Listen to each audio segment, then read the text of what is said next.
IMF가 올해 세계 경제 성장률 전망치를 3.3%로 석 달 만에 또 내렸습니다. 북미 지역의 성장세 둔화 때문인데 글로벌 금융위기였던 지난 2009년 이후 최저치입니다. 정몽구 현대차그룹 회장이 다음 주 중 세계 각국의 현대기아차 해외 법인장들을 불러 모아 글로벌 판매 부진에 놓인 현대기아차의 위기 돌파 방안을 논의합니다. 한 해에 50조 원에 가까운 나라 돈이 들어가는 국가 보조 사업 중 절반만 제대로 추진되고 있는 것으로 나타났습니다. 국고 보조금은 정부 융자금과 달리 갚을 필요가 없어 감시의 사각지대에 놓인 눈먼 돈이라는 지적이 끊이지 않고 있습니다. 우리나라 50대 이상 중노년층들은 노후에 최저 생활을 유지하는데 부부 기준 월 160만 원이 필요하다고 생각하는 것으로 나타났습니다. 월 적정 생활비는 225만 원으로 조사됐습니다.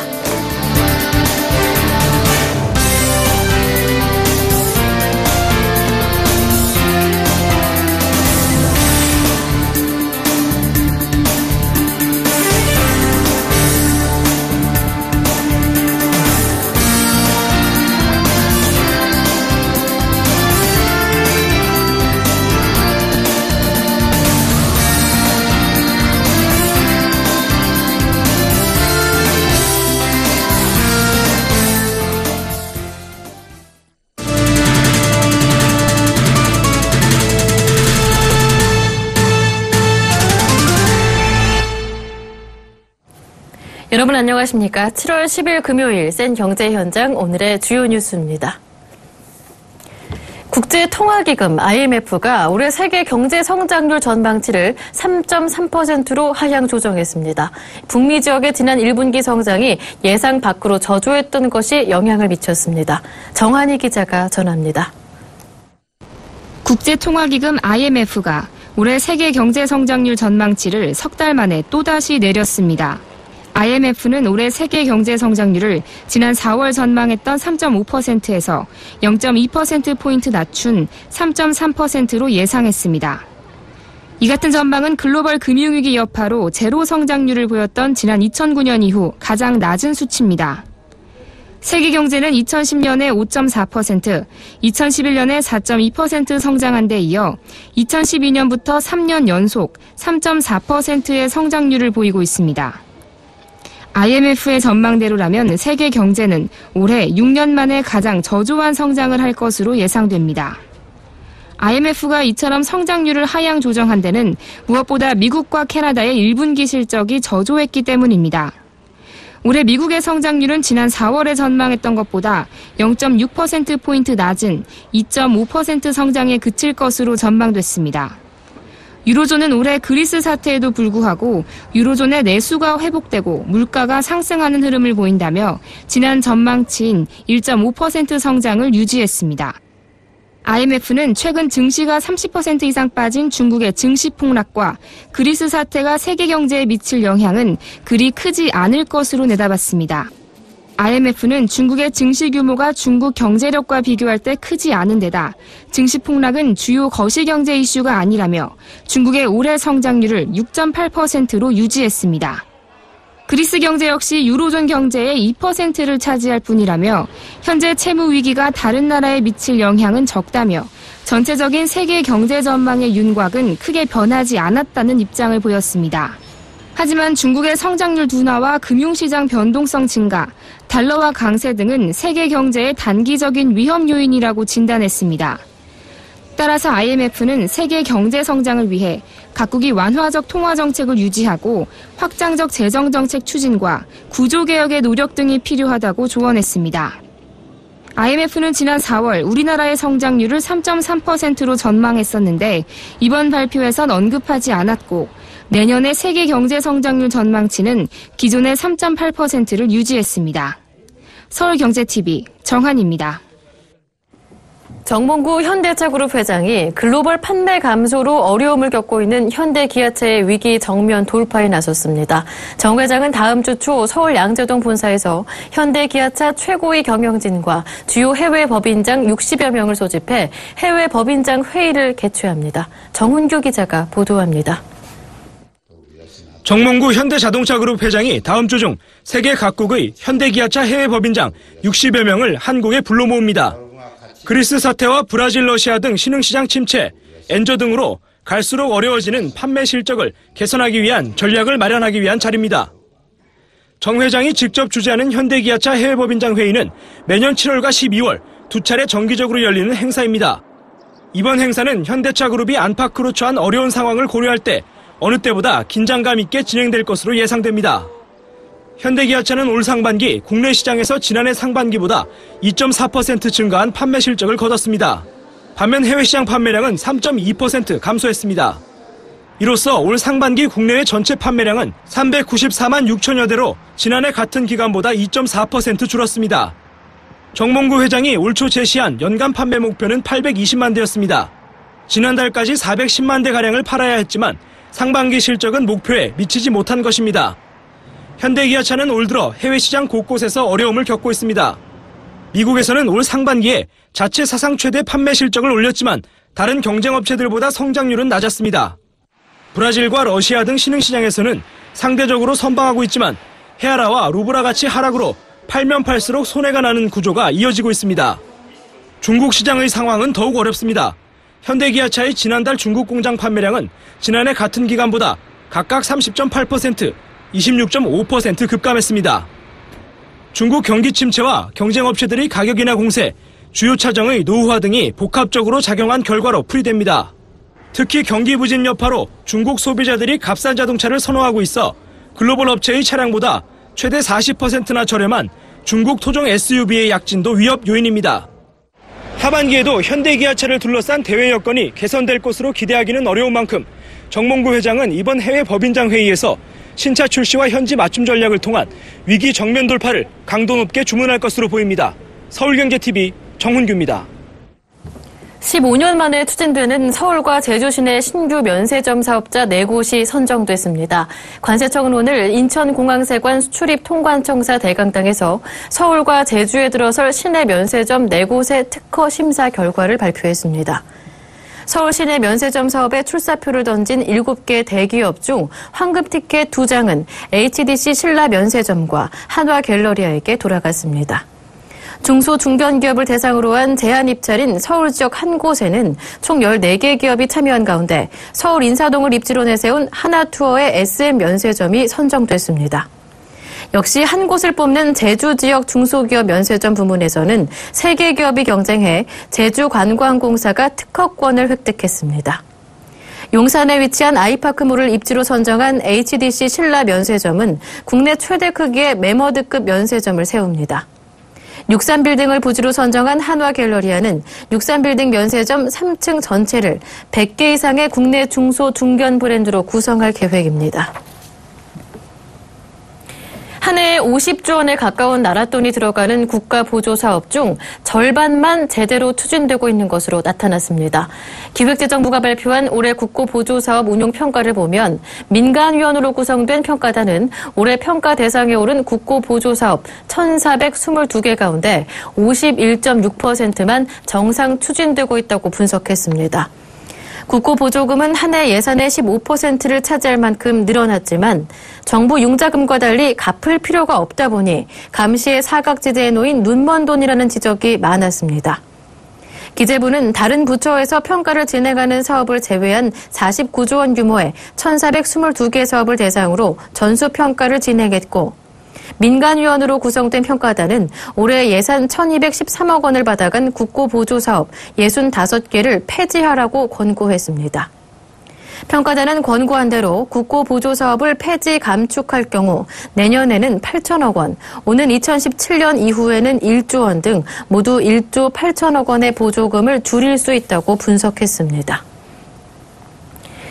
50세 이상 우리나라 국민이 노후에 필요하다고 여기는 월 최소 생활비가 부부는 160만 원, 개인은 99만 원이라고 합니다.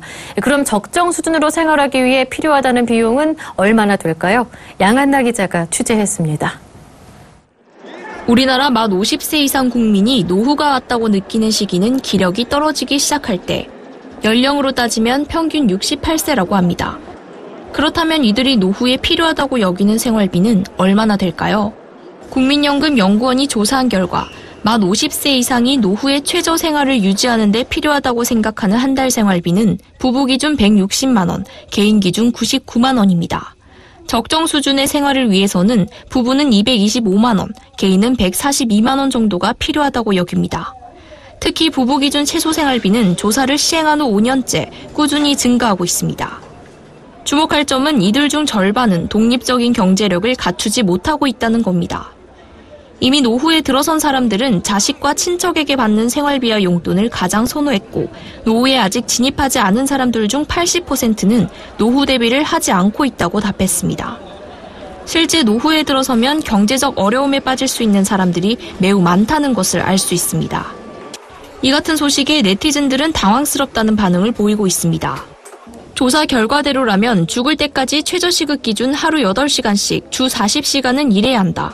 요즘 젊은 사람도 한 달 160만 원 가까이 벌기 힘든 현실이다라며 답답함을 보였습니다.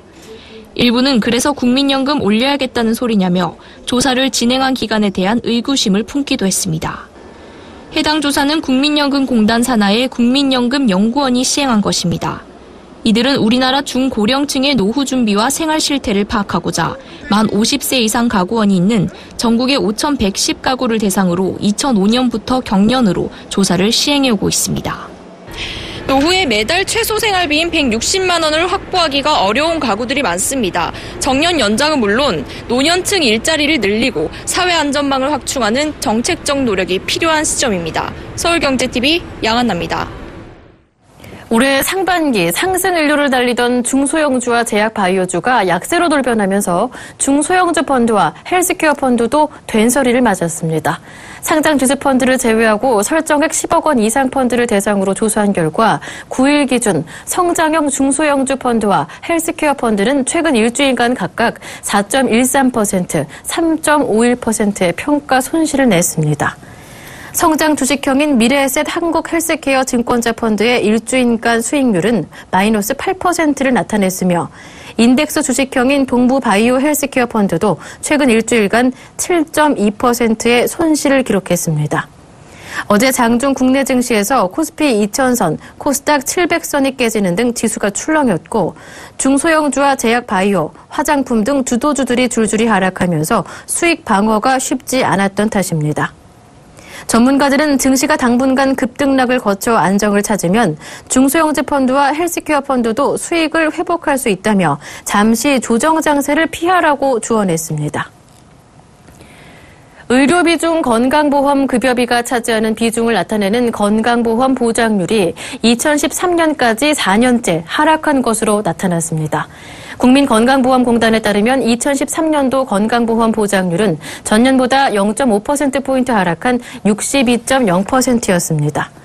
건강보험 보장률은 2009년 65.0%를 기록한 후 2010년 63.6%, 2011년 63.0%, 2012년 62.5% 등으로 하락세를 이어가고 있습니다. 공단은 2013년은 3대 비급여, 4대 중증 질환 등의 신규 보장성 확대가 본격화되기 전이라며 제도 개선이 본격화된 2014년 통계에서는 건강보험 보장률이 반등해 전년보다 1.5% 증가할 것이라고 설명했습니다. 신규 보장성 급여비는 2013년 1,400억 원 수준에서 2014년에는 1조 2천억 원으로 늘어났습니다. 미국의 기준금리 인상 시기와 관련해 미국 연방준비은행장들도 극명한 견해차를 보이고 있습니다. 대표적인 매파인 에스터 조지 캔자스시티 연방준비은행장은 최근 미국의 노동시장과 경기가 좋아지고 있다며 지금부터 금리를 올리기 시작해야 한다고 의견을 피력했습니다. 조지 은행장은 지금부터 천천히 금리를 올리는 것은 경제가 정상적인 상태로 그리고 장기 성장을 담보할 금융정책으로 돌아가는 것이라며 미 연방준비제도가 당장 금리 인상에 나설 것을 촉구했습니다. 그러나 비둘기파의 대표 주자인 찰스 에반스 시카고 연방준비은행장은 내년 중반까지는 금리를 올리지 말아야 한다며 정반대의 목소리를 냈습니다. 그는 미국의 경제 펀더멘털이 좋아 보이지만 앞으로의 굳건한 성장은 소비자에게 달려있다며 소비자의 임금이나 소득이 오르지 않고 있는 상황에서 금리를 올리면 성장에 지장을 초래할 것이라고 주장했습니다. 기아자동차의 신형 K5가 출시 전부터 소비자들의 뜨거운 호응을 얻으며 돌풍을 예고하고 있습니다. 동영상 공유 사이트인 유튜브에 공개된 신형 K5 슬로우 TV 영상이 3일 만에 조회수 30만 뷰를 기록했습니다. 슬로우 TV는 지나친 경쟁과 자극적인 소재에서 탈피해 세상을 천천히 보여주자는 의도로 지난 2009년 노르웨이에서 시작됐습니다. 신형 K5 슬로우 TV 영상은 한적한 곳에 주차된 신형 K5 두 가지 모델의 외관을 30분에 걸쳐 아주 천천히 보여주는 것이 특징입니다. 특히 조명이나 영상 효과 없이 신형 K5의 전면부터 후면까지 외관을 있는 그대로 편안히 볼 수 있도록 해 광고 홍수에 지친 소비자들의 피로도 완화에도 도움을 주고 있다는 평가를 받고 있습니다. 아시아나항공이 이른바 탑승권 바꿔치기로 여객기를 회항한 사건과 관련해 박모 씨와 김모 씨 등 2명에게 6,190만 원의 손해배상 소송을 청구했습니다. 국토교통부에 따르면 서울 송파 3전, 서초 내곡, 구로 천왕, 강동 강일 등 4개 지구에 들어서는 행복주택 847가구에 8,800여 명이 입주 신청을 한 것으로 집계됐습니다. 한국자산관리공사는 13일부터 사흘간 온비드에서 전국 아파트 연립주택 등 주거용 건물 101건을 포함한 1,802억 원 규모 1,279건 물건을 공매합니다.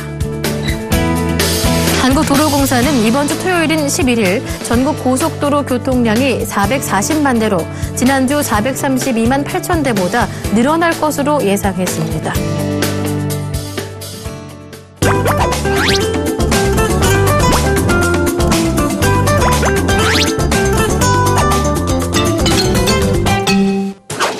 우리 국민 한 사람이 1년에 마시는 커피량은 무려 340잔. 밥보다 커피를 더 자주 먹는다는 통계가 있을 정도로 한국인들의 커피 사랑은 대단합니다. 이처럼 생활 속에서 커피가 기호식품 1위로 자리 잡으면서 직접 커피를 내리고 내 취향대로 원두를 주문하는 등 전문가 못지않은 소비자들도 늘고 있는데요. 식을 줄 모르는 커피 열풍에 카페가 아닌 집에서 커피를 직접 만들어 즐기는 이른바 홈카페족도 빠르게 증가하고 있습니다. 그래서 오늘 센즈라이프에서는 내 입맛에 딱 맞는 맛있는 커피 추출법을 알려드립니다.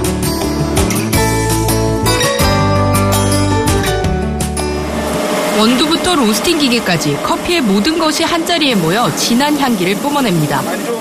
커피 종류는 산지, 원두의 종류, 추출 방법 등에 따라 수만 가지가 넘습니다. 다양한 종류만큼 맛과 향도 다릅니다. 먼저 나에게 맞는 커피를 찾는 가장 간단한 방법은 내가 선호하는 맛을 단맛, 신맛, 고소한 맛으로 나눈 후에 이에 맞는 원두 원산지를 찾는 것입니다.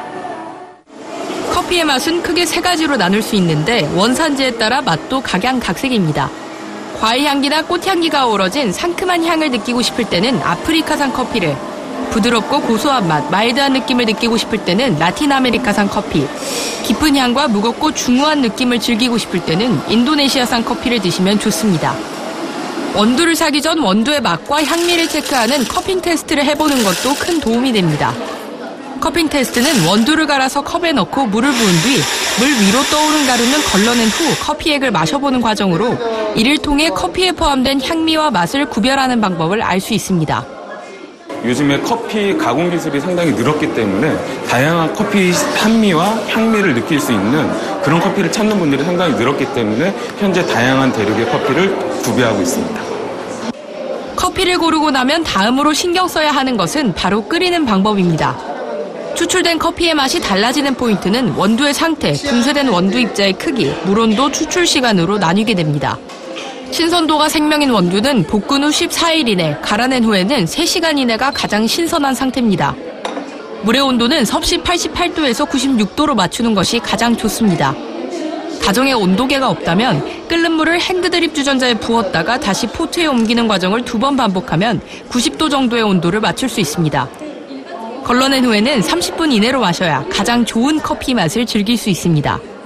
추출 시간을 길게 가져가시는 분들은 좀 쓴맛이 강하거나 안 좋은 맛이 많이 나는 커피, 좀 맛없는 커피를 많이 드실 수 있고요. 또 반대로 추출 시간이 너무 짧으면 농도가 너무 연하고 신맛이 강해지기 때문에 좀 자극적인 커피를 드실 수 있습니다. 그래서 추출 시간을 적정하게 맞춰서 추출을 하시는 게 가장 중요합니다. 커피는 볶은 후 쉽게 변질되기 때문에 신선한 커피를 제대로 즐기기 위해서는 보관법도 매우 중요합니다. 원두는 사실 보관이 가장 중요한데요. 그 보관을 하실 때 포장지 상태로 보관을 하시게 되면 마트에 가시면 밀폐 클립 같은 게 있으세요. 아니면 밀폐 용기를 사용하시는 경우에는 빛이 없는 서늘한 곳에 좀 보관해 주시는 게 훨씬 더 오래 보관할 수 있는 방법입니다. 습기가 발생할 수 있거든요.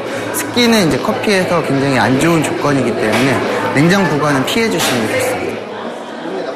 이처럼 집에서 다양한 방법으로 카페 못지않은 커피를 즐기려는 애호가들 덕에 커피 강좌 열기도 대단합니다. 좋은 원두를 고르는 방법부터 커피를 추출하는 기술까지 유용한 커피 정보들을 전문 바리스타에게 직접 들을 수 있어 수강생들의 반응도 뜨겁습니다. 맛있게 커피 내리는 요령은 물론 커피 감별법도 배울 수 있고 시음도 할 수 있습니다. 강좌를 들은 후 관련 제품도 한 번 장만하면 이후에는 큰 비용 부담도 없기 때문에 오히려 커피 전문점보다 저렴하다는 설명입니다. 홈카페 분들이 집에서 다양하게 용품들을 가지고 로스팅부터 추출까지 다 하실 수 있기 때문에 관련 시장도 많이 성장하고 있는 추세입니다. 지금 작년 대비해서 가정용 머신은 작년 대비 50% 이상 성장을 했습니다. 그리고 집에서 간편하게 쉽게 사용하실 수 있는 핸드드립 용품 시장은 한 30% 이상 성장을 했습니다. 커피를 추출하는 기구도 다양합니다.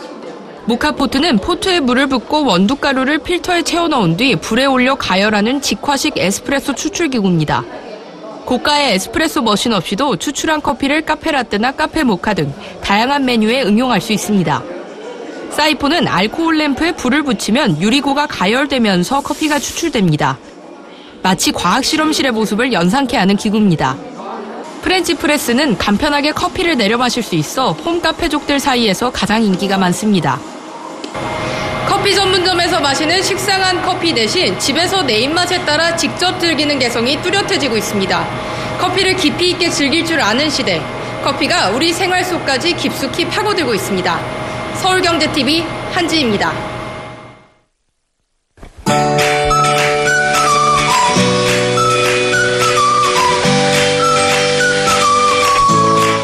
안녕하세요. K웨더 라이프스타일 예보 황지영입니다. 오늘 서울에도 폭염주의보가 내려지는 등 찜통더위가 기승을 부렸는데요. 내일도 중부지방 중심으로 33도 안팎의 무더위가 이어지겠습니다. 하지만 모레부터는 태풍의 영향을 받으면서 전국에 비가 내리겠습니다. 현재 강원 영동을 제외한 중북부 지역에 폭염주의보가 발효 중인 가운데 오늘 서울과 홍천, 광주가 34도 가까이 매우 높게 올랐는데요. 내일도 서울이 34도, 홍천이 33도 등 폭염이 이어지겠습니다. 습도 또한 높아 불쾌지수도 높으니까요. 한낮의 외출은 피하시는 게 좋겠습니다. 한편 일본 오키나와 서쪽 해상에서 제9호 태풍 찬홈이 올라오고 있습니다. 중형의 매우 강한 강도로 북서진하고 있는데요. 앞으로 중국 상하이 부근에 상륙한 뒤 칭다오 동쪽 해상으로 올라올 것으로 전망됩니다. 때문에 내일 낮 제주도를 시작으로 밤에는 전남 지역에서도 비가 내리겠고요. 일요일 전국으로 확대된 뒤 화요일 오전까지 비가 이어지겠습니다. 오후부터는 구름만 지나겠고요. 비로 인해 낮 기온이 오르지 못해 아침과의 차이가 거의 없을 것으로 보입니다. 현재 전국에 구름 많은 모습이고요. 태풍의 간접 영향으로 다량의 수증기가 유입되면서 불쾌지수가 높게 나타나고 있습니다. 내일도 동해상에 위치한 고기압의 가장자리에 들겠고 제주도와 전남 지방은 태풍의 간접 영향을 받겠습니다. 자세한 지역별 날씨 나절 예보로 알아보겠습니다. 내일 전국에 구름 많다가 늦은 오후부터 흐려지겠습니다. 낮 기온 서울 수원 34도까지 높게 오르겠습니다. 동해안은 상대적으로 더위가 덜하겠는데요. 낮 기온 속초 27도, 울진 26도 예상됩니다. 태풍의 간접 영향으로 제주도는 낮부터, 전남은 밤부터 비가 내리겠고 광주와 대구 30도까지 오르겠습니다. 내일 태풍의 간접 영향으로 서해 남부 먼바다와 남해, 제주 해상에서는 물결이 최고 6m까지 매우 높게 일겠습니다. 기상정보였습니다.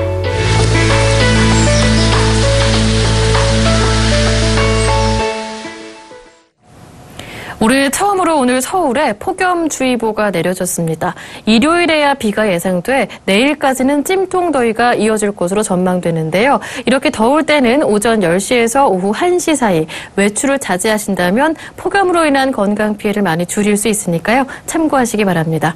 센 경제 현장 여기서 마치겠습니다. 행복한 주말 되십시오. 고맙습니다.